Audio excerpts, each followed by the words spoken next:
10,000 కోట్ల విలువైనటువంటి భూములను కాజేసేందుకు అడ్డదారులు వెతుక్కుంటున్నారని అన్నారు ఆర్ఎస్ ప్రవీణ్ కుమార్. పొంగిరెడ్డి హయాంలో జరిగినటువంటి భూభారతి స్కామ్ అన్నిటికంటే బాహుబలి స్కామ్ అని ఆరోపించారు ఆయన.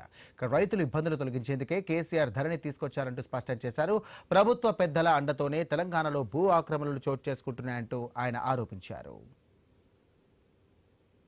పొంగిరెడ్డి గారు వినండి, మీ హయాంలో జరిగిన ఈ భూభారతి స్కామ్ ఏదైతుందో అది అన్నిటికన్నా బాహుబలి స్కామ్. 10,000 కోట్లు ఒక్క రక్తం చుక్క కారకుండా, ఒక్క మూడో మనిషికి తెలియకుండా మీరు సాఫ్ట్వేర్ చేంజ్ చేశారు. ఎందుకు ఒక్కరిని కూడా అరెస్ట్ చేయలేదు ఇంతవరకు? ఒక్క అధికారిని సంజాయిషి అడగలేదు ఎందుకు? ఆ కీ మీ దగ్గరే ఉంది, మీరు చెప్పండి.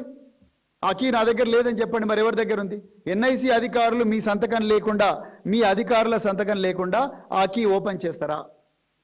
ఎడిట్ ఆప్షన్ను ఎనేబుల్ చేస్తారా మీ సంతకం లేకుండా?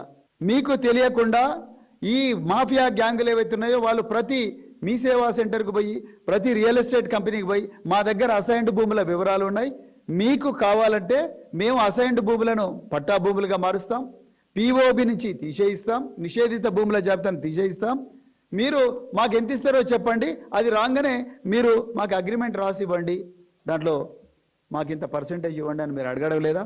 ఎవరైనా రియాల్టరు భూములను డెవలప్ చేయాలని చెప్పేసి ఒక డెవలప్మెంట్ అగ్రిమెంట్ చేసుకొని రిజిస్ట్రేషన్ డిపార్ట్మెంట్ పై రిజిస్టర్ చేసుకున్నాగానే వెనక నుంచి బ్యాక్ ఎండ్లో మీరు ఆ వెబ్సైట్ నుంచి తీసుకొని మీరు ఆ బిల్డర్ కంపెనీల దగ్గరికి పోయి మీ మాఫియా గ్యాంగులు 30% అడగడం లేదా?